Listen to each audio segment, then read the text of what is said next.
और आज जो वचन मैंने चुना है शेयर करने के लिए, हाँ, वो एक एनकरेजमेंट का वचन है, क्योंकि हम सब एक दूसरे को प्रभु के वचन से एनकरेज कर रहे हैं।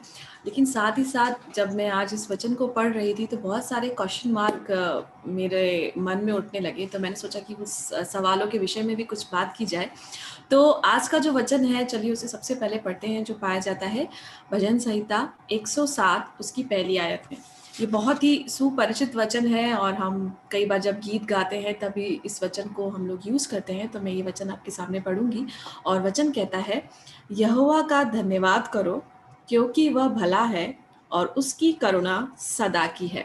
बहुत ही छोटा सा और बहुत ही सुंदर सा वचन है, जिसमें दो बातों के विषय में कहा गया है। पहला है भलाई और दूसरी है करुणा। और भलाई को इस तरह से कहा गया है कि यहोवा का धन्यवाद करो क्योंकि वो भला है, और दूसरा उसकी करुणा सदा की है।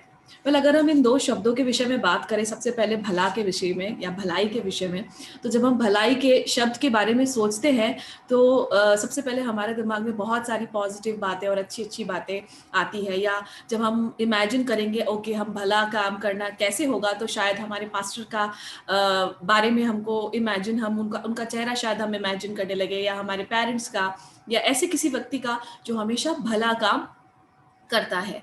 अगर हम किसी अविश्वासी से पूछेंगे कि भला करने के लिए आप कोई एग्जाम्पल बताए, तो शायद वो कहेंगे मदर टेरेसा या और किसी संत का नाम लेंगे।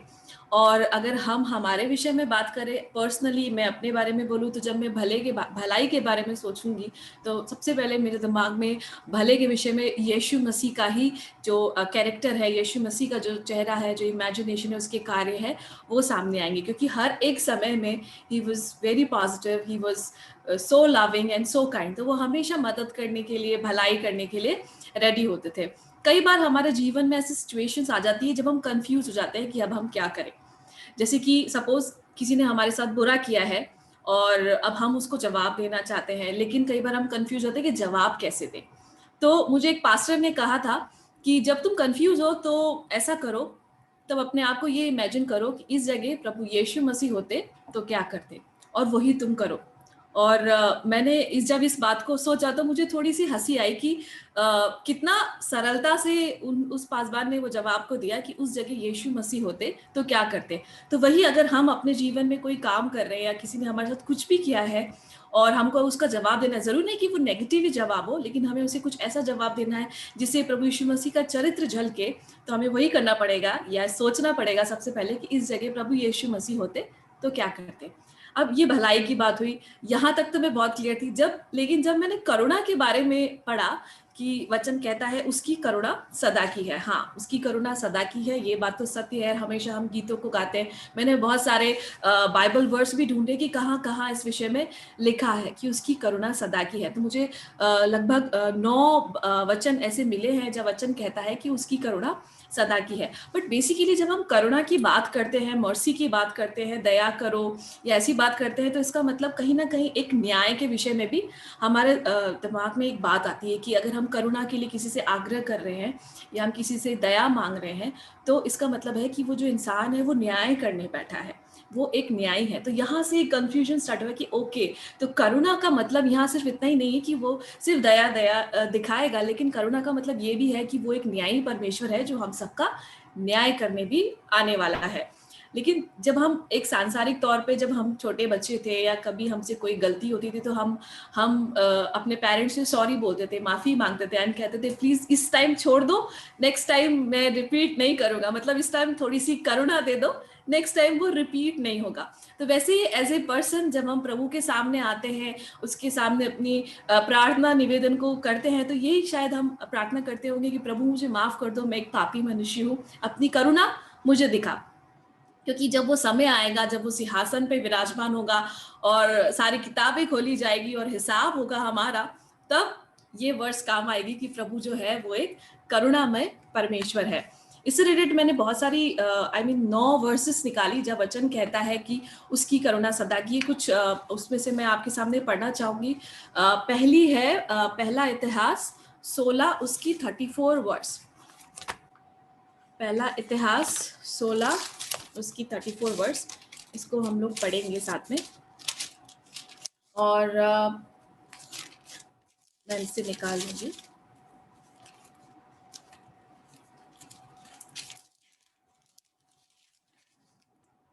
आप भी मेरे साथ में निकाल लीजिए, अगर किसी को पहले मिल जाए तो प्लीज पढ़ दीजिएगा। पहला इतिहास 16:34।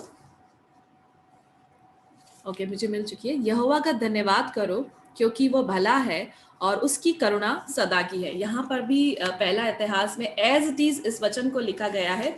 वैसे ही और भी ऐसी बाइबल वर्सेस हैं जहाँ एज इट इज ऐसा ही लिखा गया है कि यहोवा का धन्यवाद करो क्योंकि वो भला है और उसकी करुणा सदा की है। ये वचन है भजन संहिता 106 का पहला, भजन संहिता 118 का पहला, भजन संहिता 136 का पहला। यहाँ पर हर जगह ये बात कही गई है कि यहोवा का धन्यवाद करो क्योंकि वो भला है और उसकी करुणा सदा की है। सचमुच यहाँ हमें दो चीज़ों के बारे में प्रॉमिस भी मिलता है कि पहला कि हमें हमारे पूरे जीवन में प्रभु यीशु मसीह का, यहोवा का धन्यवाद करते रहना है हर एक परिस्थिति में। जो भी वो हमारे जीवन में डिसीजन को लेता है, जो भी कार्य वो हमारे जीवन में करता है, उसके लिए हमें उसका धन्यवाद करना है। और उसकी करुणा जो है वो सदा की है। जो हमने जीवन जिया है, चाहे कितने पाप किए हैं जाने अनजाने में, जो अच्छे काम, जो भी बुरे काम, जो भी हमसे हुआ है, उसकी करुणा के बारे में हमको नहीं भूलना है, लेकिन निरंतर हमें भले काम करते रहना क्योंकि हमारा यहोवा भी भला है। और भी कई ऐसे बाइबल वर्ड्स हैं जो मैं एक बार आपसे बताना चाहूँगी, जो है दूसरा इतिहास 5 उसका 13 और दूसरा इतिहास 7 उसका 3। यह भी इसी विषय में कहता है कि यहोवा का धन्यवाद करो क्योंकि वो भला है। और एजरा की पुस्तक की भी अगर हम बात करें तो एजरा की पुस्तक का 3रा जो अध्याय है उसकी 11 आयत भी यही कहती है उसकी भलाई और उसकी करुणा के विषय में। लेकिन एक आयत में आपके साथ पढ़ना चाहूंगी जो पाया जाता है यिर्मयाह 33:11। यिर्मयाह 33:11 ये मुझे सबसे बड़ी बाइबल वर्स लगी जो भलाई और करुणा के विषय में लिखी है, इसलिए हम इसको पढ़ेंगे। यिर्मयाह 33 उसकी 11वीं आयत जो कहती है, इन्हीं में हर्ष और आनंद का शब्द, दुल्हे दुल्हन का शब्द और इस बात को कहने वालों का शब्द फिर सुनाई पड़ेगा, सेनाओं के यहोवा का धन्यवाद करो क्योंकि यहोवा भला है और उसकी करुणा सदा की है। और यहोवा के भवन में धन्यवाद बलि लाने वालों का भी शब्द सुनाई देगा क्योंकि मैं इस देश की दशा पहले के समान ज्यों के त्यों कर दूंगा। यहोवा का यही वचन है।